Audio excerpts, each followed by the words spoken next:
कुंवर जी की जय हो। परमपिता परमात्मा सारी सृष्टि के रचनहार कुल मालिक असंख्य ब्रह्मांडों के स्वामी जगत गुरु तीनों लोकों में प्रवेश करके सबका धारण पोषण करने वाले राजाधीराज आत्माधार नाथों के नाथ देवों के देव महादेव सर्वेश्वर महेश्वर मृत्युंजय अजरो अमर आदि अनादि सनातनी प्रभु जगत पिता जगदीश्वर श्री श्री 1008 की उपाधि के वास्तविक अधिकारी अकाल मूरत शब्द स्वरूपी राम वासुदेव सर्वगतंबरम परम पूज्य प्रथम पूज्य परम संत परम पुरुष परम धनी परम दयालु सत्य कबीर हक्का कबीर अल्लाहु कबीर अल्लाहु अकबर बाखबर अल्लाह ताला जगत के तारणहार जगत के मुक्तिदाता जगत के जगन्नाथ हारे के सहारे हिंदुओं के राम मुसलमानों के अल्लाह सिखों के वाहिगुरु ईसाइयों के मसीह दया के सागर दयानिधि करुणा के सागर करुणानिधि स्वयंभू परिभू संकट मोचन कष्ट हरण मंगल करण दुख भंजन अविगत कबीर निर्विकार निर्विषम परमात्मा अलय अलेख सतगुरु आदि अनादि सतगुरु असली मर्यादा पुरुषोत्तम असली राम असली कृष्ण असली घनश्याम असली मुरारी राजाओं के राजा महाराजाओं के महाराजा शहंशाहों के शहंशाह सम्राटों के सम्राट भगवानों के भगवान अल्लाहों के अल्लाह प्रभुओं के प्रभु मसीहाओं के मसीह सच्चे वाहिगुरु बाबाओं के बाबा पीरों के पीर सेठों के सेठ जगत सेठ सावलसा सेठ सर्वगुण संपन्न अनंत कोटि कलाओं के स्वामी अनंत कोटि ब्रह्मांडों के नायक योगियों में महायोगी ध्यानियों में महाध्यानी सिद्धों में परम सिद्ध ज्ञानियों में तत्व ज्ञानी ब्रह्म ज्ञानी महाज्ञानी परम ज्ञानी सर्वश्रेष्ठ ज्ञानी विज्ञानी युवा कबीर समर्थ कबीर असमवात अमित ओजा सच्चे रहनुमा करीम अल्लाह सुभान अल्लाह दुनिया के अंतिम पैगंबर 8 सितंबर 1951 से गांव धनाना जिला सोनीपत हरियाणा भारतवर्ष की पावन भूमि पे प्रकट रियल कल्कि भगवान श्री नारायण साकार हरि श्री बाबा साहेब नूर अनंत परमात्मा सच्चे दरवेश सच्चे बाखबर संत श्रोमणी सतगुरु रामपाल जी परमेश्वर जी के चरण कमल में आप और हम सभी भाई बहनों का अनंत कोटि दंडवत प्रणाम। सत्साई भाई और बहनों, बहुत बड़ी दया बहुत बड़ी मेहर पूज्य गुरुदेव भगवान की परमेश्वर रामपाल जी की, जिनके शुभ आशीर्वाद से विशेष आशीर्वाद से उन्हीं के सत्संगों के संग्रह के ऊपर बन चुकी पवित्र आध्यात्मिक पुस्तक कबीर बढ़ाया कृष्ण के ऊपर वीडियो बनाने की श्रृंखला जारी है। इसी श्रृंखला में आज हमारा ये 31वें नंबर का वीडियो है। इस पवित्र पुस्तक कबीर बढ़ाया कृष्ण के प्रत्येक वीडियो से विशेषकर हिंदू समाज से जुड़े भाई बहनों को अध्यात्म के विषय में भक्ति मार्ग के विषय में शास्त्र अनुकूल सत साधना के विषय में वो सब कुछ जानने और समझने को मिलेगा जिसकी तलाश हम आत्माएं युगों युगों से कर रही थी, परंतु तत्व ज्ञान के अभाव के कारण हमारे नादान धर्म गुरु हमें उन धर्मशास्त्रों का सार निकालकर नहीं बता पाए कि वास्तव में मुक्ति का मार्ग क्या है, एक पूर्ण परमात्मा सबका सृजनहार कौन है, निज मंत्र क्या है, किस मंत्र से मुक्ति होगी। आज तक ये हमें एक पूर्ण परमात्मा का नाम भी नहीं बता पाए।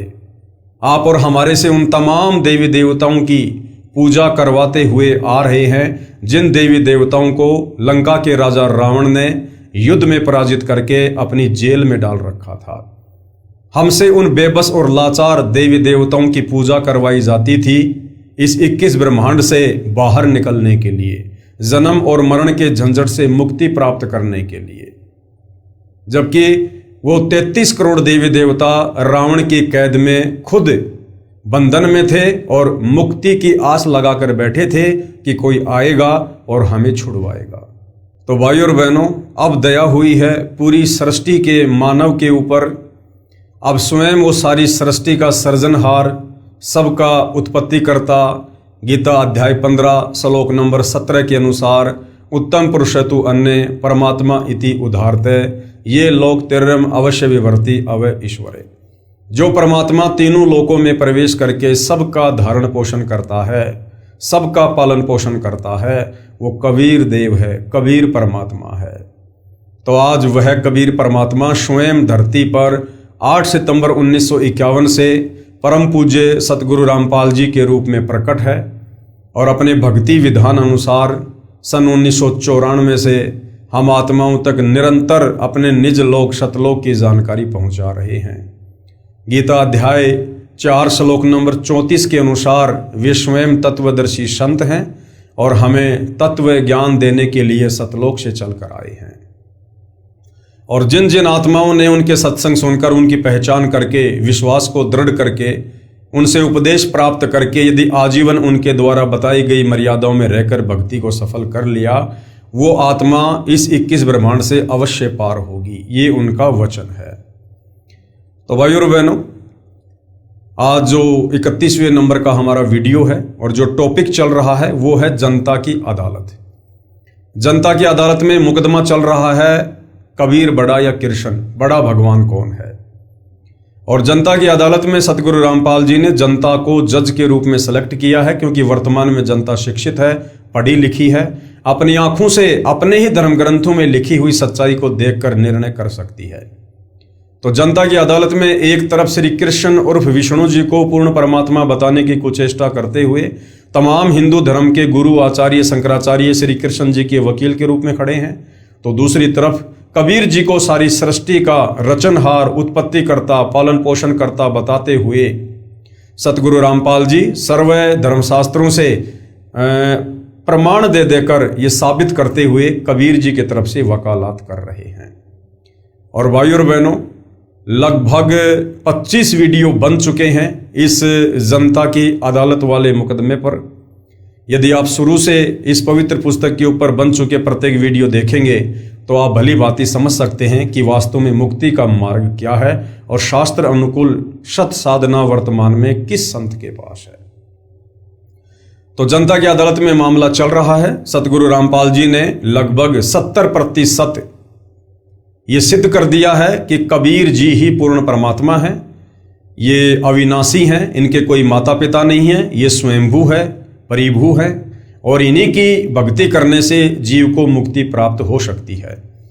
और दूसरी तरफ हिंदू समाज के धर्मगुरु आचार्य शंकराचार्य जो श्री कृष्ण उर्फ विष्णु को लेकर ये दावा कर रहे थे कि श्री कृष्ण उर्फ विष्णु ये पूर्ण परमात्मा है, इन्होंने सृष्टि की उत्पत्ति की है, यही संहार करते हैं, यही सबके जनक हैं, ये अविनाशी हैं, इनके कोई माता पिता नहीं है।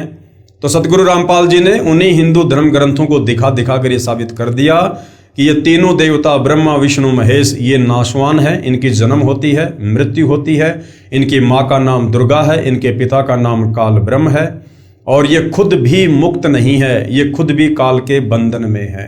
तो भला इनकी भक्ति करने से, इनकी पूजा करने से जीव की मुक्ति कैसे हो जाएगी। उसके बाद जनता धीरे धीरे अध्यात्म में रुचि ले रही है और अध्यात्म को लेकर सतगुरु रामपाल जी से तरह तरह के सवाल कर रही है। सतगुरु रामपाल जी प्रत्येक सवाल का शास्त्र प्रमाणित जवाब दे रहे हैं। और इसी कड़ी में जनता के कुछ सवालों का जवाब देते हुए सतगुरु रामपाल जी ने आदरणीय धर्मदास जी की अमर कथा को आधार बनाया है। और उसी अमर कथा में आज का प्रसंग है कि वो कौन कौन महापुरुष हैं, कौन कौन आत्माएं हैं जिनको पूर्ण परमात्मा कबीर देव सतलोक से चलकर इस धरती पर प्रकट होकर मिले। उनकी आत्मा को शरीर से निकाल कर सतलोक लेकर गए, उन्हें सतलोक दिखाया, 21 ब्रह्मांड की सारी स्थिति से परिचित करवाया। उसके बाद उन आत्माओं ने डंके की चोट पर कबीर परमेश्वर की महिमा का गुणगान किया। भाइयों और बहनों, आज हम उन महापुरुषों की अमर कथा को पढ़ेंगे। इस अमर कथा को पढ़ने से भी हम पुण्य के भागी बनते हैं और हमारा विश्वास दृढ़ होता है। कबीर सर्जन करता है, सर्जन करता यानी पूरी कायनात को रचने वाले, सर्व ब्रह्मांडों के रचयिता वे कबीर देव हैं। पेश हैं 6 गवाह। कलयुग में यानी वर्तमान समय में परमात्मा अन्य निम्न अच्छी आत्माओं दृढ़ भक्तों को मिले। प्रश्न नंबर 1, इस बात का कहां प्रमाण है कि कबीर जी जुलाहा काशी भारत वाले ही समर्थ परमेश्वर हैं जिसने सब रचना की है। जनता पूछना चाह रही है कि आज से लगभग 650 साल पहले कबीर दास के नाम से जो महापुरुष धरती पर आए थे, जिनको कबीर जुलाहा कहा जाता है, कबीर धानक कहा जाता है, उनको एक कवि कहा जाता है, जिनके दोहे पूरी दुनिया पढ़ती है, वो कबीर जुलाहा ही वास्तव में सारी सृष्टि का सृजनहार है। वही पूर्ण ब्रह्म परमेश्वर है। वही परम अक्षर ब्रह्म है, गीता ज्ञानदाता। उसी परम अक्षर ब्रह्म की शरण में जाने की सलाह अर्जुन को गीता का ज्ञान देते समय दे रहा है। ये कहाँ प्रमाण है? जनता ये पूछना चाह रही है। तो उत्तर दिया जा रहा है, पहले ये सिद्ध करता हूं कि काशी यानी बनारस शहर में जो कबीर नामक जुलाहा रहा करता था, वह सब सृष्टि का रचने वाला परम अक्षर ब्रह्म है।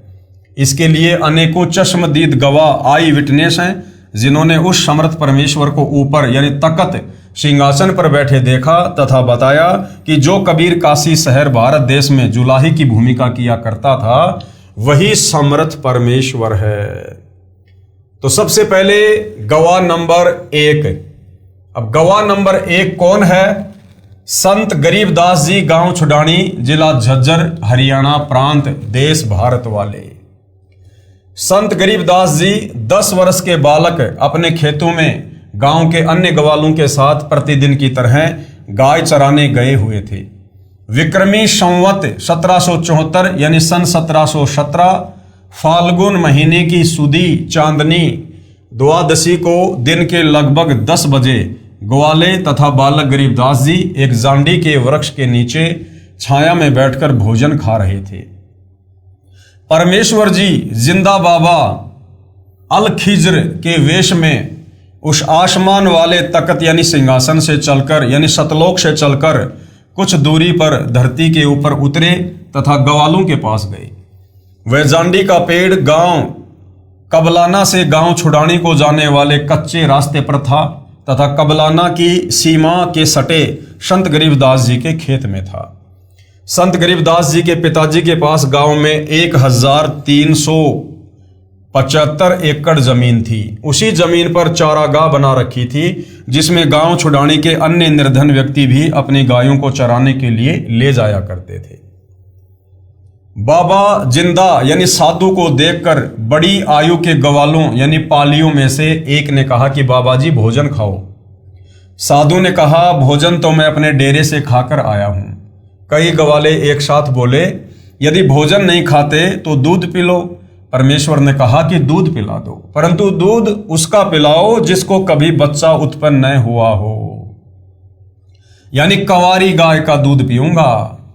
पालियों ने उसे मजाक समझा। बालक गरीबदास जी उठे तथा एक अपनी प्रिय बछिया को लाए और बोले, हे बाबा जी, ये कंवारी गाय दूध कैसे दे सकती है? तब बाबा जी ने कहा कि ये दूध देगी, तुम साफ सुथरा बर्तन लेकर इसके थनों के नीचे रखो। संत गरीबदास जी ने एक मिट्टी का बर्तन छोटा गड़ा 3-4 किलोग्राम की क्षमता का लिया और उसे हाथों से पकड़कर बछिया के थनों के नीचे करके बैठ गया।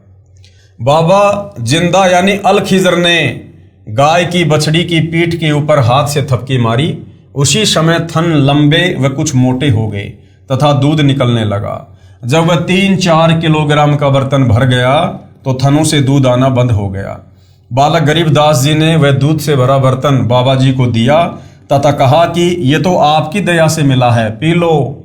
बाबा जिंदा ने उस बर्तन को मुख लगाकर कुछ दूध पिया, शेष उन पालियों की ओर किया कि पी लो, ये प्रसाद है। अन्य गवाले उठकर चल दिए, कहने लगे कि ये दूध जादू जंत्र करके कंवारी बछड़ी से निकाला है, हमारे को कोई भूत प्रेत की बाधा हो जाएगी, ये कोई सेवड़ा भूत प्रेत निकालने वाला लगता है। कंवारी गाय का दूध पाप का दूध है, ये बाबा पता नहीं किस छोटी जाति का है, इसका जूठा दूध हम नहीं पिएंगे। भाई और बहनों, कहते हैं सकल पदार्थ है जगमाही, कर्महीन नर पावत नाई। खुद सारी सृष्टि का मालिक, पूरी कायनात को रचने वाला, जिसके दीदार के लिए ब्रह्मा विष्णु महेश भी तरसते हैं, वो स्वयं सतलोक से चलकर एक जिंदा बाबा के रूप में धरती पर प्रकट हुए और वो अमृत दूध सतलोक से मंगवाया गया। निमित्त बनी वो गाय की बछिया और परमेश्वर उन आत्माओं को कह रहे कि आप भी पी लो, ये प्रसाद है, यहाँ का नहीं है, ये मेरे देश सतलोक से आया है। उसके बावजूद भी वो कर्महीन ना जाने परमेश्वर को क्या क्या संज्ञा दे रहे हैं और कह रहे हैं कि तो जादू जंत्र का दूध है, हम नहीं पिएंगे, इसका जूठा दूध हम नहीं पिएंगे।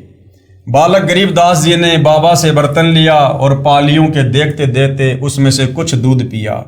वे बड़ी उम्र के ग्वाले बालक को दूध न पीने के लिए कहते रहे। बालक नहीं माना, यानी गरीबदास जी ने उनकी एक भी बात नहीं मानी और दूध पी लिया। सब दूर चले गए। बाबा जिंदा तथा बालक गरीबदास जी रह गए। तब कुछ ज्ञान सुनाया।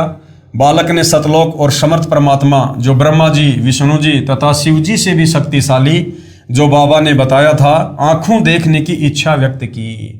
आदरणीय गरीबदास जी ने कहा कि महाराज जी, आप जो महिमा बता रहे हो अपने सतलोक की और जो कह रहे हो कि वहाँ पर कबीर भगवान रहते हैं, वे ब्रह्मा विष्णु महेश से भी ज़्यादा शक्तिशाली हैं। हे परमेश्वर, हे बाबा जी, मुझे एक बार आपका वो सतलोक दिखा दो। जिंदा बाबा बालक गरीबदास जी के जीव को यानी आत्मा को शरीर से निकालकर आसमान में ले गया। ब्रह्मा जी, विष्णु जी तथा शिव जी के लोक दिखाए, स्वर्ग तथा नरक दिखाए, ब्रह्मलोक काल ब्रह्म का दिखाया, फिर और ऊपर अपने अमरलोक में ले गए। जो बाबा जिंदा बालक के साथ गया था वह ऊपर बने तख्त सिंहासन के ऊपर बैठ गया। उस समय परमात्मा रूप बन गए। परमात्मा के एक रोम यानी शरीर के बाल का प्रकाश करोड़ सूर्यों के प्रकाश से भी अधिक था। अमरलोक प्रकाशित था। बालक गरीबदास जी का भी अन्य शरीर बन गया जिसका प्रकाश 16 सूर्यों के समान था। अमरलोक के सब भगत और भगतमती, जिनको हंस और हंसनी कहते हैं, अपने परमेश्वर को दंडवत करने लगे। जय हो कबीर सत्य पुरुष की बुलाने लगे। सबने कहा कि ये अनंत करोड़ ब्रह्मांड का सर्जनहार समर्थ परमेश्वर है, इसका नाम कबीर है। फिर परमात्मा ने सब ज्ञान अपने नबी गरीबदास जी की आत्मा में डाल दिया।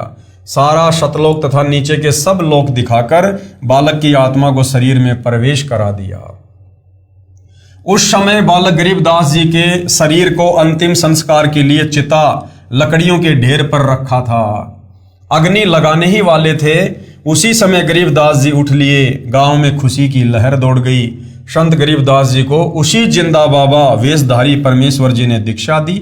संत गरीबदास जी ने आंखों देखा तथा परमेश्वर के मुख कमल से सुना संपूर्ण आध्यात्मिक ज्ञान दोहों चौपाइयों शब्दों के रूप में बोला, जो एक दादू जी के पंथ से दीक्षित गोपाल दास नाम के महात्मा जी ने लिखा। लेखन कार्य में लगभग 6 महीने लगे। संत गरीबदास जी ने क्या बताया? गरीब हम सुल्तानी नानक तारे, दादू को उपदेश दिया, जाति जुलाहा भेद न पाया, काशी माहे कबीर हुआ। अपनी आंखों से देखकर कबीर परमेश्वर जी की महिमा को, उनके सतलोक को आदरणीय गरीबदास जी ने अपनी अमृतवाणी में फिर क्या कहा? गरीब हम सुल्तानी नानक तारे, यानी मुझ गरीबदास जी को, आदरणीय नानक जी को और दादू जी को यही कबीर परमात्मा जी आकर मिले और हमें मुक्त किया। और जाति जुलाहा भेद न पाया। 120 साल तक वो परमात्मा एक जुलाही की भूमिका करते हुए बनारस के काशी में रहे। उनका कोई भेद नहीं पाया। कोई भी उनको जान नहीं पाया, उनको पहचान नहीं पाया कि वो काशी वाला कबीर ही पूर्ण ब्रह्म परमात्मा था। अर्थात संत गरीबदास जी ने बताया है कि हम सब, यानी मैं गरीबदास, सुल्तान इब्राहिम, अधम सिख धर्म के प्रवर्तक नानक जी तथा संत दादू जी को उस कबीर सतगुरु परमेश्वर ने पार किया जो काशी शहर में जुलाही जाति में आया हुआ है। फिर कहा है कि गरीब अनंत कोटि ब्रह्मांड का, यानी सारी सृष्टि का एक रति नहीं बाहर। रति होता है ये अंगूठा और एक उंगली, इसमें जितनी मिट्टी आ जाए उसको कहते हैं एक चोटी, एक रति भर। कहते हैं उस परमपिता परमेश्वर कबीर जी के लिए ये जितने भी असंख्य ब्रह्मांड हैं, द्वीप हैं, सतलोक है, अगम लोक है, अनामी लोक है, अकय लोक है, 7 संख ब्रह्मांड अक्षर पुरुष के हैं, 21 ब्रह्मांड इस ज्योति निरंजन काल के हैं। ये सब के सब उस परमेश्वर की वचन शक्ति से आकाश में स्थिर हैं और उस कबीर परमेश्वर के लिए एक चोटी भर भी वजन नहीं है। ये उसकी शक्ति से रुके हुए हैं। अनंत कोटि ब्रह्मांड का एक रति नहीं भार और सतगुरु पुरुष कबीर है कुल के सृजनहार। यानी वो कबीर परमात्मा ही सतगुरु रूप में धरती पर आते हैं और सारे कुल यानी सारी सृष्टि के रचने वाले हैं। अर्थात सब ब्रह्मांडों की उत्पत्ति करता यानी सारी कायनात के सर्जन करता मेरे सतगुरु तथा परमेश्वर कबीर जी हैं, क्योंकि कबीर जी ही सतगुरु रूप में धरती पर आते हैं। उन्होंने सब लोकों, तारागण तथा सब नक्षत्रों, सूर्य, चांद, ग्रहों को बनाकर अपनी शक्ति से रोका हुआ है, जिसे विज्ञान की भाषा में गुरुत्वाकर्षण शक्ति कहते हैं। उस सर्जनहार कबीर के ऊपर इस सारी रचना अनंत करोड़ ब्रह्मांडों का कोई भार नहीं है। जैसे वैज्ञानिक ने एरोप्लेन बनाकर उड़ा लिया और स्वयं भी उसमें सवार हो गया है, जिस प्रकार उस वायुयान का वैज्ञानिक के ऊपर कोई भार नहीं है, उल्टा उसके ऊपर सवार है, इसी प्रकार कबीर कादर अल्लाह यानी समर्थ अल्लाह सब लोगों की रचना करके उनके ऊपर सवार है तथा सारे जीव सवार कर रखे हैं। इससे सिद्ध हुआ कि अल खिजर ही अल कबीर है, यानी वो परमात्मा कबीर ही जिंदा बाबा का रूप बनाता है, संत का रूप बनाता है, तत्वदर्शी संत की भूमिका करता है, असल में वही जगत गुरु है। अब दूसरे गवाह कौन है? गवाह नंबर 2 संत दादू दास जी। संत दादू दास जी दूसरे गवाह हैं इस बात के कि जो काशी बनारस में कबीर जी आए थे, 120 साल तक रहे, जिन्हें दुनिया जुलाहा कहती रही, असल में वही सारी सृष्टि के सर्जनहार हैं। संत दादू जी 11 वर्ष के बालक थे, तब गांव के बाहर जंगल में दादू जी को अल्लाह कबीर एक जिंदा बाबा के वेश में मिला। उनको भी सतलोक लेकर गए, आत्मा को निकाल कर ऊपर अपने सतलोक में ले गए। दादू जी 3 दिन रात अचेत रहे, ऊपर अपना तख्त सिंहासन दिखाया, अपना परिचय करवाया कि मैं पूर्ण ब्रह्म परमेश्वर हूँ, सारी सृष्टि मैंने रची है, सब ब्रह्मांडों की सैर करवाकर तीसरे दिन आत्मा शरीर में प्रवेश कर दी। संत दादू दास जी सचेत हो गए। तब लोगों ने पूछा कि आपको क्या हो गया था? दादू जी ने बताया कि मेरे को एक बाबा के वेश में अल्लाह कबीर मिले थे और मुझे दीक्षा दी, ऊपर आसमानों पर लेकर गए थे। दादू जी के साथ उस समय कुछ अन्य हम उम्र बच्चे भी थे। उन्होंने भी बताया था कि एक बाबा ने जंत्र मंत्र का जल बनाकर स्वयं पिया तथा पान के पत्ते को कटोरे के रूप में बनाकर उसमें अपना जूठा पानी दादू को पिलाया था। फिर बाबा दिखाई नहीं दिया, दादू बालक बेहोश हो गया।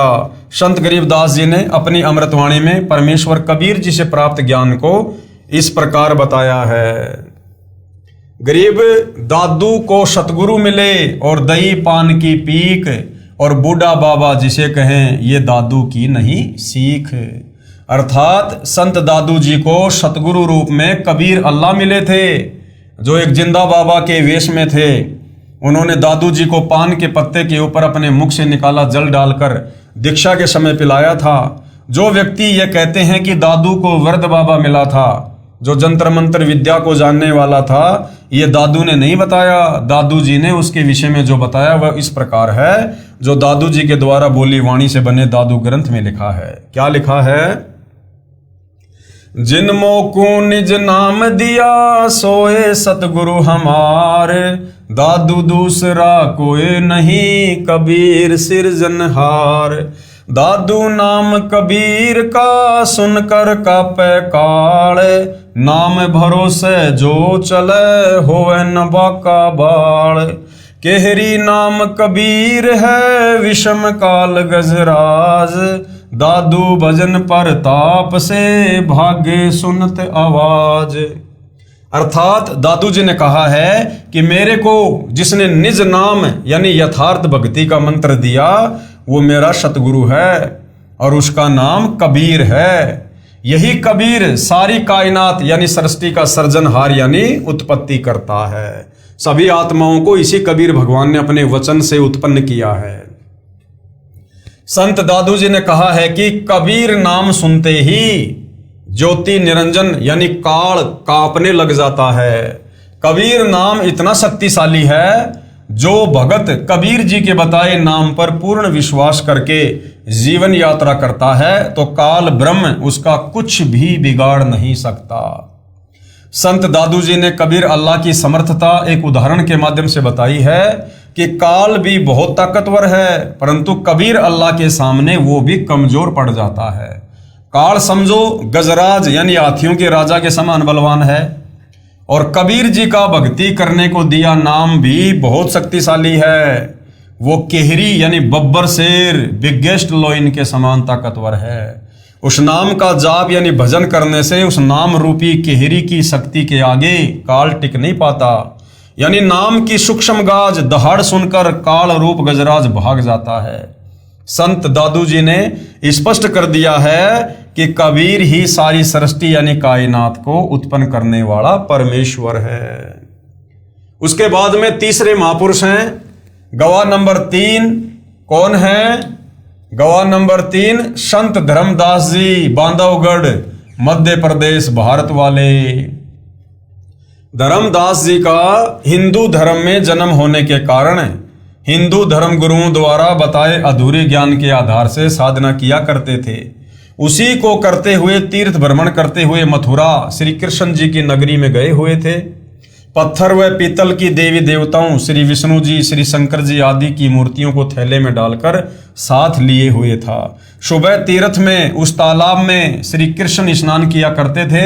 उसमें स्नान करके मूर्तियों की पूजा करने लगा। उस समय कबीर अल्लाह भारत देश के काशी शहर में जुलाई की भूमिका करने संसार में प्रकट थे। धर्मदास जी ने मूर्तियों की उपासना के पश्चात श्रीमद् भगवद गीता का पाठ किया। खुदा कबीर धर्मदास जी की सब क्रियाओं को ध्यान से देख व सुन रहा था। धर्मदास जी अपनी दैनिक भक्ति की क्रियाओं से फारिग हुआ। तब परमेश्वर कबीर जी ने उनसे ज्ञान चर्चा की। ज्ञान चर्चा का दौर कई दिनों तक चला। धर्मदास जी को भी अल्लाह कबीर जी अपने शतलोक में बने तख्त के पास लेकर गए। धर्मदास जी 3 दिन तक बेहोश रहे। ऊपर के सब लोक दिखाए, अपना सतलोक दिखाया, संपूर्ण आध्यात्मिक ज्ञान समझाकर पुनः शरीर में प्रवेश कर दिया। उसके पश्चात संत गरीबदास जी ने अपनी पहले वाली इबादत त्याग दी। यानी जो पहले हिंदू धर्म के अनुसार जो परंपरागत शास्त्र विरुद्ध साधना वो किया करते थे श्री ब्रह्मा विष्णु महेश जी की, वो साधना धर्मदास जी ने त्याग दी तथा अपने नबी स्वयं बनकर आए अल्लाह कबीर द्वारा बताई सच्ची इबादत की और पूर्ण मोक्ष प्राप्त किया। धर्मदास जी ने अल्लाह कबीर की महिमा में अनेकों वाणी बोली हैं। आज मोहे दर्शन दियो जी कबीर, आज मोहे दर्शन दियो जी कबीर, अमर लोक से चल कर आए, अमर लोक से चल कर आए, काटन यम की जंजीर, आज मोहे दर्शन दियो जी कबीर, आज मोहे दर्शन दियो जी कबीर। हिंदू के तुम देव कहाए, हिंदू के तुम देव कहाए, मुसलमान के पीर, आज मोहे दर्शन दियो जी कबीर, आज मोहे दर्शन दियो जी कबीर। दोनों दिन का झगड़ा छिड़ गया, दोनों दिन का झगड़ा छिड़ गया, टोया न पाया शरीर, आज मोहे दर्शन दियो जी कबीर, आज मोहे दर्शन दियो जी कबीर। धर्मदास की अर्ज गोसाई, धर्मदास की अर्ज गोसाई, खेवा लंगइयो पर ले तीर, आज मोहे दर्शन दियो जी कबीर, आज मोहे दर्शन दियो जी कबीर। अर्थात धर्मदास जी ने सतलोक देखने के बाद माना कि काशी वाला जुलाहा कबीर सारी कायनात को उत्पन्न करने वाला कादर अल्लाह है। उनकी महिमा विस्तार के साथ बताई जो आंखों देखी थी। उसके बाद भाई और बहनों चौथे नंबर के गवाह हैं संत मलुकदास जी। संत मलुकदास जी को भी कबीर जी सतलोक लेकर गए, सब व्यवस्था दिखाकर वापस शरीर में छोड़ा। और संत मलुकदास जी पहले श्री कृष्ण उर्फ विष्णु जी के कट्टर पुजारी थे। पहले मलुकदास जी श्री कृष्ण तथा श्री रामचंद्र श्री विष्णु जी के परम भगत थे। उसके पश्चात पहले वाली पूजा त्याग कर कबीर जी द्वारा बताई भक्ति की मोक्ष प्राप्त किया। संत मलुकदास जी ने क्या कुछ कहा है अपने परमेश्वर की महिमा में। जपो रे मन साहेब नाम कबीर, जपो रे मन साहेब नाम कबीर।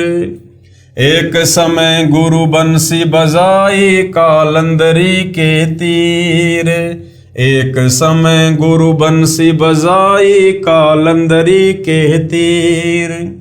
सुर नर मुनि जन थकत भये वो रुक गया दरिया नीर। जपो रे मन साहेब नाम कबीर, जपो रे मन परमेश्वर नाम कबीर। अमृत भोजन मारे सतगुरु जी मैं, अमृत भोजन मारे सतगुरु जी मैं।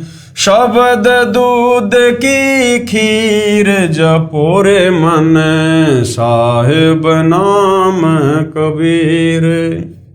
दास मलूक सलूक कहत है खोजो कुसुम कबीर, दास मलूक सलूक कहत है खोजो कुसुम कबीर।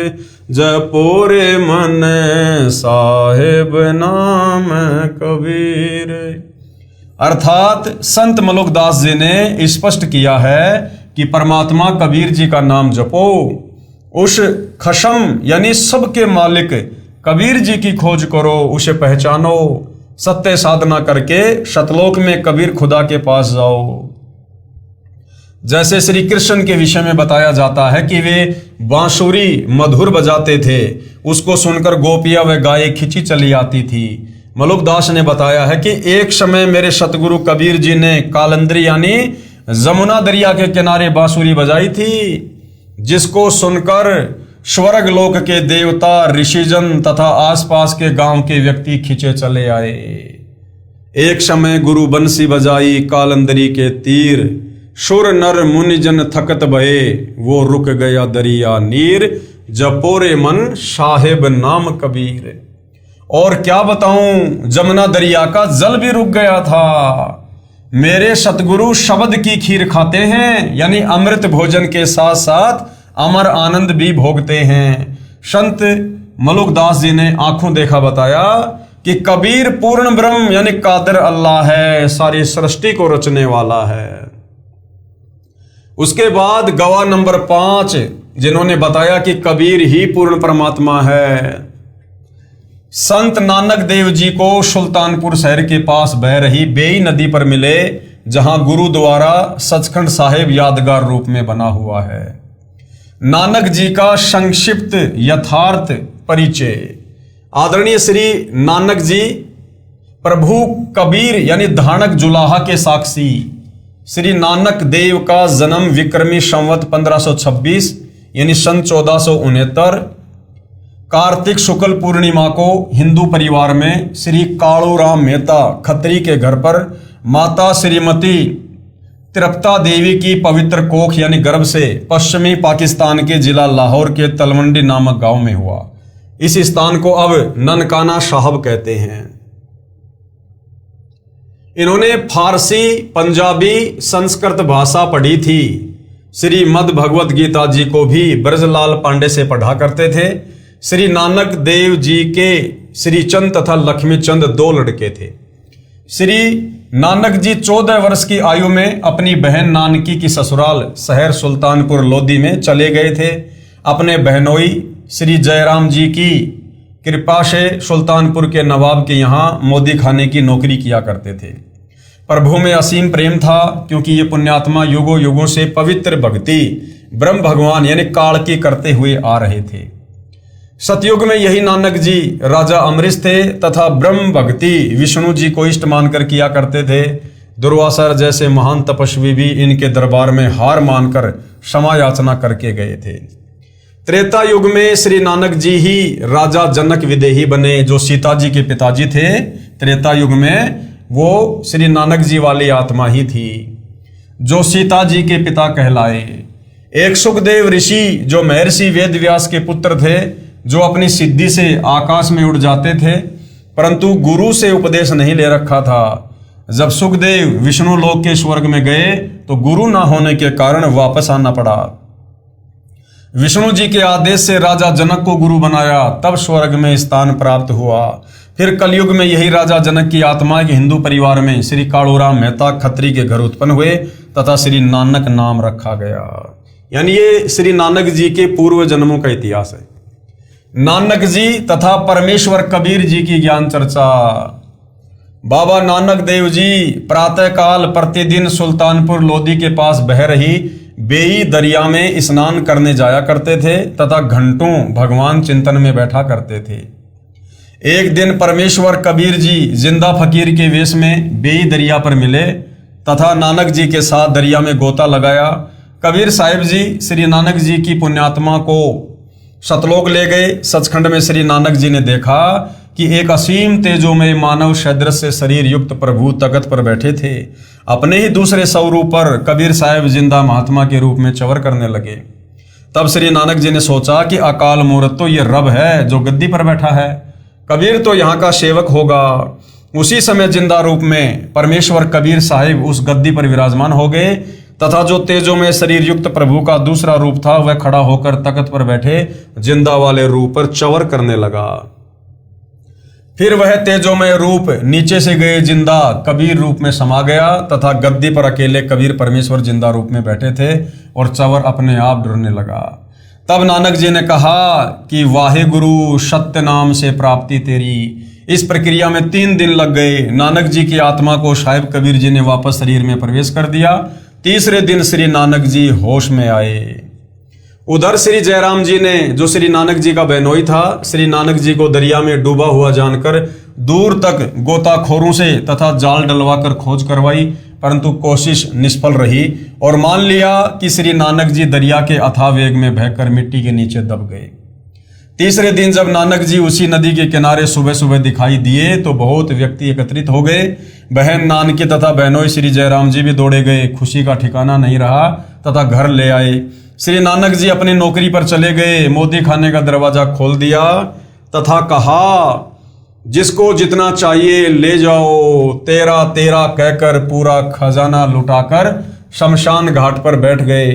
जब नवाब को पता चला कि श्री नानक खजाना समाप्त करके शमशान घाट पर बैठा है, तब नवाब ने श्री जयराम की उपस्थिति में खजाने का हिसाब करवाया तो 760 रुपए श्री नानक जी के अधिक मिले। नवाब ने क्षमा याचना की तथा कहा कि नानक जी, आप 760 रुपए जो आपकी सरकार की ओर अधिक हैं ले लो तथा फिर नौकरी पर आ जाओ। तब श्री नानक जी ने कहा कि अब सच्ची सरकार की नौकरी करूंगा, उस पूर्ण परमात्मा के आदेश अनुसार अपना जीवन सफल करूंगा। वह पूर्ण परमात्मा है जो मुझे बेई नदी पर मिला था। नवाब ने पूछा, वह पूर्ण परमात्मा कहाँ रहता है तथा ये आदेश आपको कब हुआ? श्री नानक जी ने कहा, वह सचखंड में रहता है। बेई नदी के किनारे से मुझे स्वयं आकर वही पूर्ण परमात्मा सचखंड सतलोक लेकर गया था। वह इस पृथ्वी पर भी आकार में आया हुआ है। उसकी खोज करके अपना आत्म कल्याण करवाऊंगा। उस दिन के बाद श्री नानक जी घर त्याग कर पूर्ण परमात्मा की खोज पृथ्वी पर करने के लिए चल पड़े और प्रथम उदासी में बनारस गए। श्री नानक जी सतनाम तथा वाहे गुरु की रटना लगाते हुए बनारस पहुंचे। इसलिए अब पवित्र सिख समाज के श्रद्धालु केवल सतनाम श्री वाहे गुरु कहते रहते हैं। सतनाम क्या है तथा वाहे गुरु कौन है ये मालूम नहीं है, जबकि सतनाम सच्चा नाम गुरु ग्रंथ साहिब में लिखा है जो अन्य मंत्र हैं। जैसा कि कबीर साहिब ने बताया था कि मैं बनारस काशी में रहता हूं, धानक जुलाहे का कार्य करता हूं। मेरे गुरुजी काशी में सर्व प्रसिद्ध पंडित रामानंद जी हैं। इस बात को आधार रखकर श्री नानक जी ने संसार से उदास होकर पहली उदासी यात्रा बनारस काशी के लिए प्रारंभ की। प्रमाण के लिए देखिए जीवन 10 गुरु साहिबान। लेखक है सोडी तेजा सिंह जी, प्रकाशक है चतर सिंह जीवन सिंह, पेज नंबर 50 पर। परमेश्वर कबीर साहिब जी स्वामी रामानंद जी के आश्रम में प्रतिदिन जाया करते थे। जिस दिन श्री नानक जी ने काशी पहुंचना था उससे पहले दिन कबीर साहब ने अपने पूज्य गुरुदेव रामानंद जी से कहा कि स्वामी जी कल मैं आश्रम में नहीं आ पाऊंगा क्योंकि कपड़ा बुनने का कार्य अधिक है, कल सारा दिन लगकर कार्य निपटा कर फिर आपके दर्शन करने आऊंगा। काशी बनारस में जाकर श्री नानक जी ने पूछा कोई रामानंद जी महाराज है? सब ने कहा कि आज के दिन सर्व ज्ञान संपन्न ऋषि हैं, उनका आश्रम पंचगंगा घाट के पास है। श्री नानक जी ने श्री रामानंद जी से वार्ता की तथा सचखंड का वर्णन शुरू किया। तब श्री रामानंद स्वामी ने कहा ये पहले मुझे किसी शास्त्र में नहीं मिला, परंतु अब मैं आंखों देख चुका हूं क्योंकि वही परमेश्वर स्वयं कबीर नाम से आया हुआ है तथा मर्यादा बनाए रखने के लिए मुझे गुरु कहता है, परंतु मेरे लिए प्राण प्रिय प्रभु है। पूर्ण विवरण चाहिए तो मेरे व्यावहारिक शिष्य परंतु वास्तविक गुरु कबीर से पूछो, वही आपकी शंका का निवारण कर सकता है। श्री नानक जी ने पूछा कि कहाँ है कबीर साहिब जी, मुझे शीघ्र मिला दो। तब श्री रामानंद जी ने एक सेवक को श्री नानक जी के साथ कबीर साहिब जी की झोपड़ी पर भेजा। उस सेवक से भी सचखंड के विषय में वार्ता करते हुए श्री नानक जी चले तो उस कबीर साहिब के सेवक ने भी सचखंड व सृष्टि रचना जो परमेश्वर कबीर साहिब जी से सुन रखी थी सब सुना दी। तब श्री नानक जी ने आश्चर्य हुआ कि मेरे से तो कबीर साहिब के नौकर भी अधिक ज्ञान रखते हैं। इसलिए गुरु ग्रंथ साहिब पेज नंबर 721 पर अपनी अमृतवाणी महिला 1 में श्री नानक जी ने कहा है कि हक्का कबीर करीम तू बे परवरदिगार, नानक बुगोएद जनु तुरा तेरे चाखरा पखाक। जिसका भावार्थ है कि हे कबीर परमेश्वर जी, मैं नानक कह रहा हूं कि मेरा उद्धार हो गया, मैं तो आपके सेवकों के चरणों की धूल तुल्य हूं। गुरु ग्रंथ साहिब के पेज नंबर 731 पर कहा है कि नीच जाति परदेसी मेरा, यानी वो सतलोक का निवासी, वो परदेसी यहाँ बनारस में काशी में दुनिया जिसे नीच जाति कहती है वो धानक रूप में आया हुआ है। नीच जाति परदेसी मेरा, खिन आवे खिन जावे, वो एक पल में यहाँ और एक पल में सतलोक, और जाकी संगत नानक रहंदा क्यों कर मोंडा पावे। जब नानक जी ने देखा ये धानक यानी जुलाहा वही परमेश्वर है जिसके दर्शन सतलोक सचखंड में किए तथा बेई नदी पर हुए थे, वहां ये जिंदा महात्मा के वेश में थे, यहाँ धानक जुलाही के वेश में है। ये स्थान अनुसार अपना वेश बदल लेते हैं परंतु स्वरूप चेहरा तो वही है। वही मोहिनी सूरत जो सचखंड में भी विराजमान था, वही करतार आज धानक रूप में बैठा था। श्री नानक जी की खुशी का ठिकाना नहीं रहा, आंखों में आंसू भर आए। तब श्री नानक जी ने अपने सच्चे स्वामी अकाल मूर्ति को पाकर चरणों में गिरकर सत्य नाम सच्चा नाम प्राप्त किया। तब शांति पाई तथा अपने प्रभु की महिमा देश विदेश में गाई। पहले श्री नानक जी एक ओंकार मंत्र का जाप करते थे तथा उसी को सत्य मानकर कहा करते थे एक ओंकार। उन्हें बेई नदी पर कबीर साहिब ने दर्शन देकर सतलोक सचखंड दिखाया तथा अपने सत्य पुरुष रूप को दिखाया। जब सतनाम का जाप दिया तब नानक जी की काल लोक से मुक्ति हुई। नानक जी ने कहा है कि इसी का प्रमाण गुरु ग्रंथ साहिब के राग सीरी महिला 1 पेज नंबर 24 पर शब्द नंबर 29 में है। एक सुवान दुई सुवानी नाल, बलकै भोकई सदा बिहाल, कुड़ छुरा मुठा मुर्धार धानक रूप रहा करतार।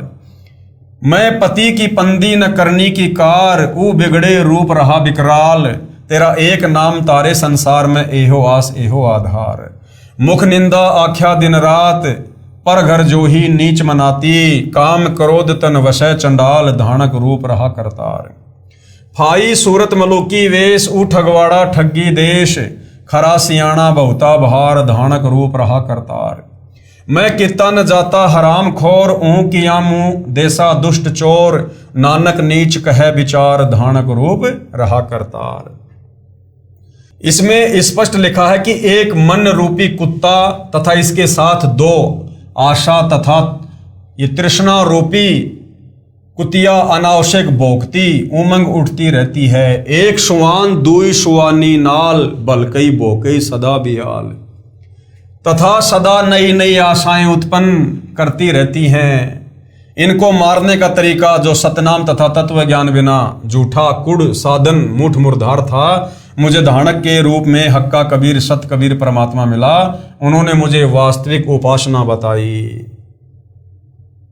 नानक जी ने कहा कि उस परमेश्वर कबीर साहब की साधना बिना न तो साख रहती थी और न ही कोई अच्छी करनी भक्ति की कमाई बन रही थी, जिससे काल का भयंकर रूप जो अब महसूस हुआ है उससे केवल कबीर साहिब तेरा एक सतनाम पूर्ण संसार को पार यानी काल लोक से निकाल सकता है, पार कर सकता है।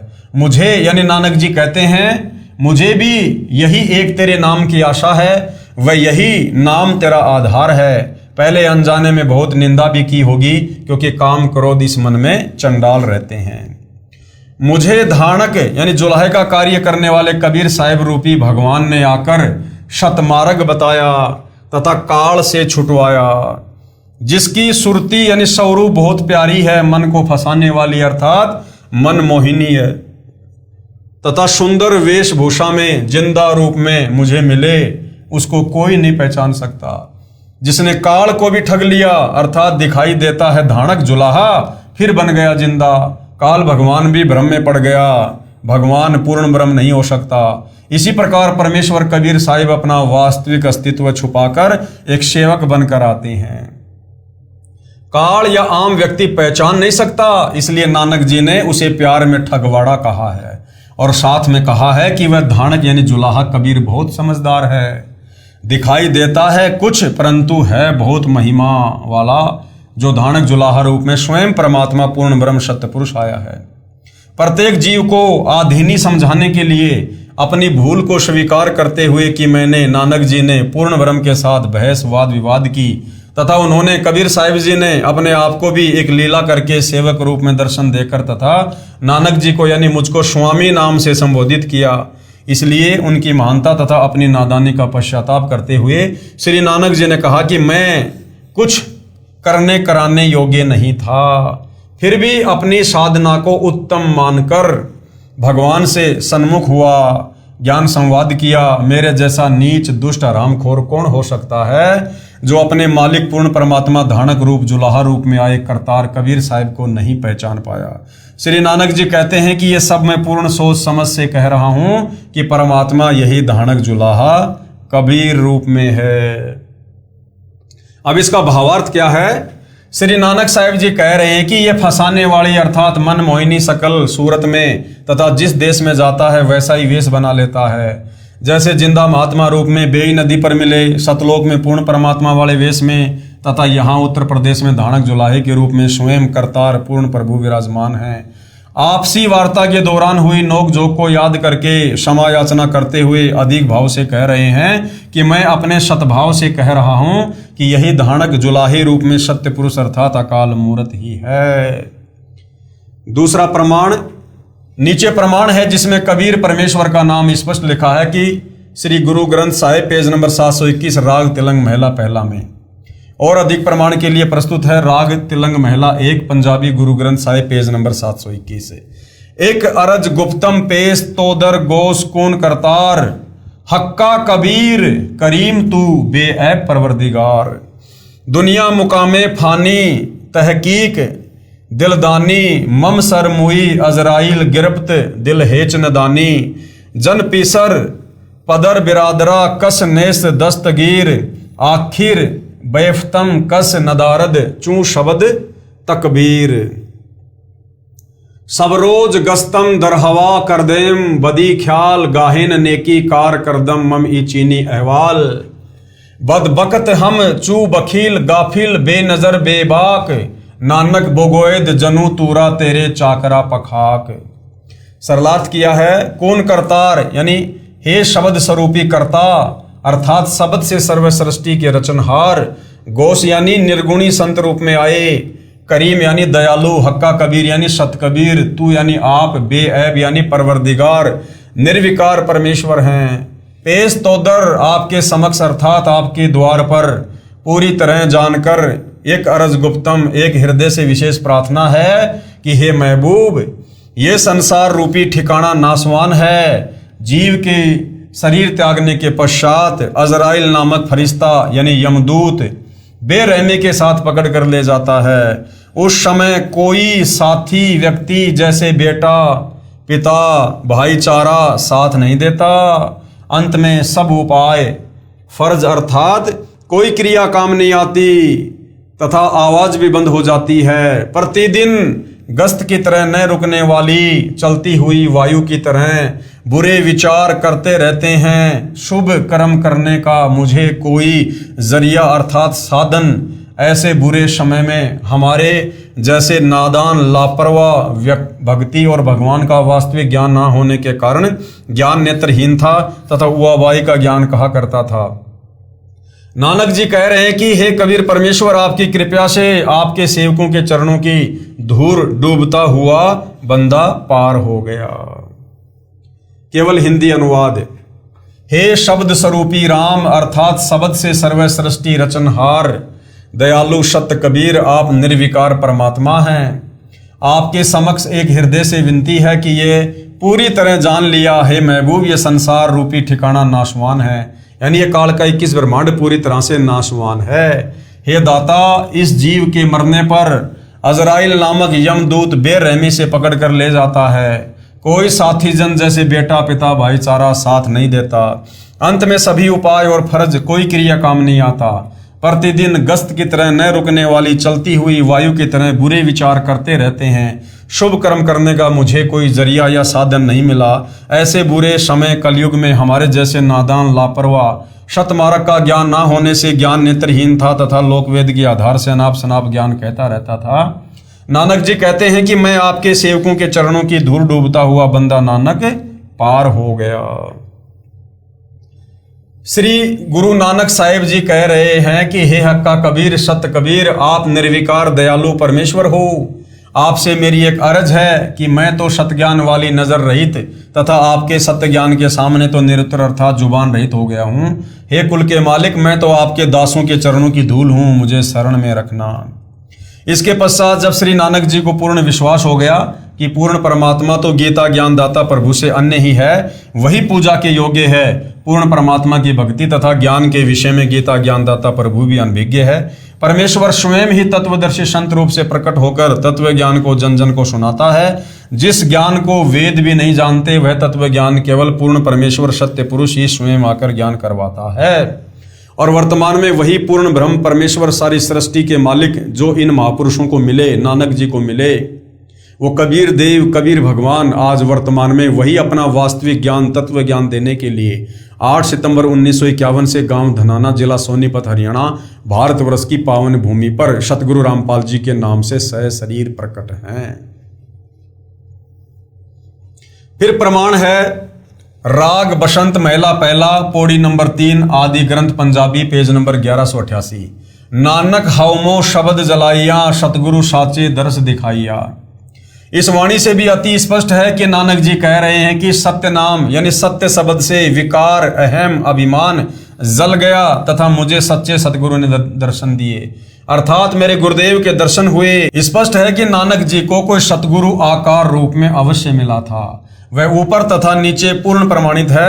स्वयं कबीर साहेब पूर्ण परमात्मा अकाल मूर्त स्वयं सचखंड से तथा दूसरे रूप में काशी बनारस से आकर प्रत्यक्ष दर्शन देकर सचखंड सतलोक भ्रमण करवा के सच्चा नाम यानी सतनाम काशी बनारस में प्रदान किया था। किसको? नानक जी को। यानी नानक जी के गुरु कौन थे? कबीर जी। आदरणीय गरीबदास जी महाराज गांव छुडानी जिला झज्जर हरियाणा को भी परमेश्वर कबीर जिंदा महात्मा के रूप में जंगल में मिले थे। इसी प्रकार सतलोक दिखाकर वापस छोड़ा। परमेश्वर ने बताया कि मैंने ही श्री नानक जी तथा श्री दादू जी को पार किया था। जब श्री नानक जी ने पूर्ण परमात्मा को सतलोक में भी देखा तथा फिर बनारस काशी में जुलाहे का कार्य करते देखा, तब उमंग में भरकर कहा था वाहे गुरु सतनाम वाहे गुरु सतनाम, तथा इसी उपरोक्त वाक्य का उच्चारण करते हुए काशी से वापस आए। जब नानक जी ने देखा कि जो परमात्मा मुझे सतलोक में मिले थे सचखंड में, वही बनारस में जुलाहे रूप में बैठे हैं, तो नानक जी ने कहा वाहे गुरु सतनाम वाहे गुरु सतनाम। ये तो वही गुरु है जो मुझे सचखंड में मिला था और अब इन्होंने मुझे सतनाम दे दिया, सच्चा नाम दे दिया। तो नानक जी इस बात को लेकर कह रहे थे कि वाहे गुरु सतनाम। और जब सिख समाज के लोगों ने नानक जी के मुख से इस प्रकार के वचन सुने तो उन्होंने इसे एक मंत्र के रूप में जाप करना शुरू कर दिया और कहने लगे कि हमारे श्री नानक जी ने जो पहला शब्द उच्चारण किया था वो कहा था सतनाम वाहे गुरु सतनाम, जबकि श्री नानक जी तो कबीर परमात्मा जी की गुरु रूप में महिमा कर रहे थे और सच्चे नाम सतनाम की जो 2 अक्षर का है उसकी महिमा कर रहे थे। वाहे गुरु सतनाम तथा इसी उपरोक्त वाक्य का उच्चारण करते हुए काशी से वापस आए, जिसको श्री नानक जी के अनुयायियों ने जाप मंत्र रूप में जाप करना शुरू कर दिया कि यह पवित्र मंत्र श्री नानक जी के मुख कमल से निकला था, परंतु वास्तविकता को न समझ सके। अब उनसे कौन छुटाए इस नाम के जाप को जो सही नहीं है, क्योंकि वास्तविक मंत्र को बोलकर नहीं सुनाया जाता। उसका सांकेतिक मंत्र सतनाम है तथा वाहे गुरु कबीर परमेश्वर जी को कहा है। इसी का प्रमाण संत गरीबदास साहिब ने अपने सतग्रंथ साहिब में फुटकर साखी का अंग पेज नंबर 386 पर दिया है। गरीब झांकी देख कबीर की नानक की तीवा, वा सिखों के गल पड़ी अब कौन छुटावे ता। गरीब हम सुल्तानी नानक तारे दादू को उपदेश दिया, जाति जुलाहा भेद न पाया काशी माहे कबीर हुआ। प्रमाण के लिए जीवन 10 गुरु साहिबान पेज नंबर 42 से 44 तक। लेखक है सोडी तेजा सिंह जी, प्रकाशक चतर सिंह जीवन सिंह। बेई नदी में प्रवेश। जीवन 10 गुरु साहिबान से जो का त्यों साहभार। गुरु जी प्रत्येक प्रातः बेई नदी में, जो कि शहर सुल्तानपुर के पास ही बहती है, स्नान करने के लिए जाते थे। एक दिन जब आपने पानी में डुबकी लगाई तो फिर बाहर ना आए। कुछ समय उपरांत आप जी के सेवक ने, जो कपड़े पकड़कर नदी के किनारे बैठा था, घर जाकर जयराम जी को खबर सुनाई कि नानक जी डूब गए हैं। तो जयराम जी तैराकों को साथ लेकर नदी पर गए। आप जी को बहुत ढूंढा किंतु आप नहीं मिले। बहुत देखने के पश्चात सब लोग अपने घर चले गए। भाई जयराम जी के घर बहुत चिंता और दुख प्रकट किया जा रहा था कि तीसरे दिन सवेरे ही एक स्नान करने वाले भगत ने घर आकर बहन जी को बताया कि आपका भाई नदी के किनारे बैठा है। ये सुनकर भैया जयराम जी बेई की तरफ दौड़ पड़े और जब पता चलता गया और बहुत से लोग भी वहां पहुंच गए। जब इस तरह आपके चारों तरफ लोगों की भीड़ लग गई, आप जी चुपचाप अपनी दुकान पहुंच गए। आप जी के साथ स्त्री और पुरुषों की भीड़ दुकान पर आने लगी। लोगों की भीड़ देखकर गुरुजी ने मोदी खाने का दरवाजा खोल दिया और कहा, जिसको जिस चीज की जरूरत है वह उसे ले जाए।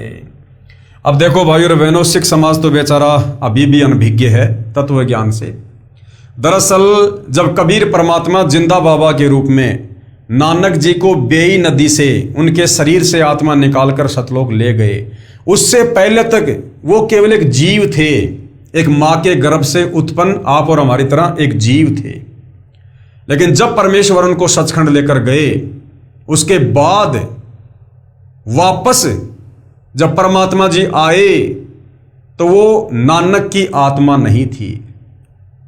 नानक जी को कबीर परमेश्वर जी ने मिनी सतलोक में बैठा दिया और उसके बाद आगे जितनी भी लीलाएं हुई हैं, जितनी भी अद्भुत घटनाएं हुई हैं, जितने भी चमत्कार हुए हैं, वो सब नानक जी के रूप में कबीर परमात्मा ने स्वयं ही किए। नानक जी ने भला उससे पहले कभी भी मोदी खाने के दरवाजे नहीं खोले कि ले जाओ जिसको जितना चाहिए, लेकिन उसके बाद वो परमात्मा जी स्वयं थे। और भगवान किसी को तोल कर नहीं देता, भगवान किसी को पैसे में नहीं देता। जो कबीर भगवान तीनों लोकों में प्रवेश करके सबका धारण पोषण करता है, क्या वो परमात्मा मोदी खाने में बैठकर लोगों को पैसे के बदले अनाज देगा? तो उसके बाद जिसने मोदी खाने के दरवाजे खोल दिए कि जिसको जितना सामान चाहिए ले जाओ, वो स्वयं कबीर परमात्मा जी थे। लोगों की भीड़ देखकर गुरुजी ने मोदी खाने का दरवाजा खोल दिया और कहा, जिसको जिस चीज की जरूरत है वह उसे ले जाए। मोदी खाना लुटाने के पश्चात गुरुजी फकीरी चोला पहनकर शमशान घाट में जा बैठे। मोदी खाना लुटाने और गुरुजी के चले जाने की खबर जब नवाब को लगी तो उसने मुंशी द्वारा मोदी खाने की किताबों का हिसाब जयराम को बुलाकर पड़ताल करवाया। हिसाब देखने के पश्चात मुंशी ने बताया कि गुरुजी के 760 रुपये सरकार की तरफ ज्यादा हैं। इस बात को सुनकर नवाब बहुत खुश हुआ। उसने गुरुजी को बुलाकर कहा कि उदास ना हो, अपना फालतू पैसा और मेरे से लेकर मोदी खाने का काम जारी रखो।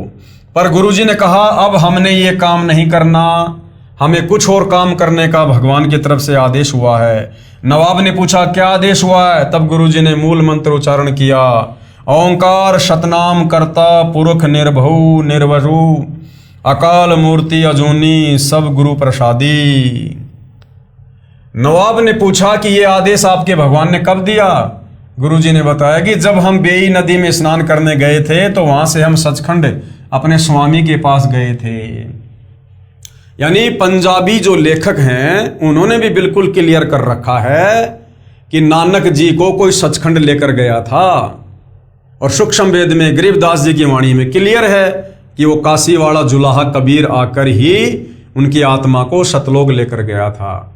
वहां से हमें आदेश हुआ कि नानक जी ये मंत्र आप जपो और बाकियों को जपा कर कलयुग के लोगों को पार लगाओ। इसलिए अब हमें अपने मालिक के इस हुक्म की पालना करनी है। इस संदर्भ को भाई गुरदास जी वार पौड़ी 24 में लिखते हैं, बाबा पैदा सचखंड नौ निधि नाम गरीबी पाई। अर्थात बाबा नानक जी सचखंड गए, वहां आपको 9 निधियों का खजाना नाम और निर्भयता प्राप्त हुई। यहाँ बेई किनारे जहां गुरुजी बेई से बाहर निकलकर प्रकट हुए थे, गुरुद्वारा संत घाट अथवा गुरुद्वारा बेर साई बहुत सुंदर बना हुआ है। इस स्थान पर ही गुरुजी प्रातः स्नान करके कुछ समय के लिए भगवान की तरफ ध्यान करके बैठा करते थे। जीवन 10 गुरु साहिब नामक पुस्तक के लेख से समाप्त। भाई बाले वाली जन्म साखी में अद्भुत प्रमाण। भाई बाले वाली जन्म साखी एक मान्य ग्रंथ है जो गुरु ग्रंथ की तरह ही सत्य ज्ञान का प्रतीक माना जाता है, जिसके ज्ञान को सिख समाज परम सत्य मानता है, क्योंकि ये जन्म साखी भाई बालाजी द्वारा आंखों देखा कानों सुना ज्ञान है जो श्री नानक देव साहिब जी ने बोला था तथा बालाजी ने बताया तथा दूसरे गुरु श्री अंगद जी ने लिखा था। जन्म साखी के पेज नंबर 299 से 300 पर साखी कूना पर्वत की चली में गोष्ठी सिद्धा नाल हुई है। इसमें प्रकरण है कि श्री गुरु नानक जी कूना पर्वत पर गए, उनके साथ भाई बालाजी तथा मर्दाना जी थे। कूना पर्वत की गुफा में कुछ सिद्ध पुरुष नाथ पंथ के रहते थे। उनके साथ ज्ञान गोष्ठी में श्री नानक जी ने प्रश्न के उत्तर में कहा था कि एक ओंकार हमारा नाभ अपने गुरु की बलि जाऊं। मर्दाने ने पूछा कि हे गुरुजी, क्या आपका भी कोई गुरुजी है? श्री नानक जी का गुरु था। अन्य प्रमाण। वैसे तो भाई और बहनों ये क्लियर हो चुका है, श्री गुरु ग्रंथ साहिब से भी क्लियर हो चुका है और 5वें वेद सूक्ष्म वेद आदरणीय गरीबदास जी की वाणियों से भी क्लियर हो चुका है कि श्री नानक जी के गुरु वही कबीर परमात्मा जी थे जो 120 वर्ष काशी के बनारस में रहकर लीला करके गए थे। इसके बावजूद और बहुत सारे प्रमाण हैं ये साबित करने के लिए कि काशी वाला कबीर जुलाहा ही सिख धर्म के प्रवर्तक श्री नानक जी का गुरु था। तो इस विषय पर भाइयों और बहनों हम अगले एपिसोड में चर्चा करेंगे। तब तक पूज्य गुरुदेव भगवान हम सबको आज्ञा दें, आशीर्वाद दें, सद्बुद्धि दें, हमारा मार्गदर्शन करें और इसी प्रकार हम अध्यात्म में आगे बढ़ते रहें। तो आज के वीडियो में केवल इतना ही। बंदी छोड़ सतगुरु रामपाल जी परमेश्वर जी की जय हो।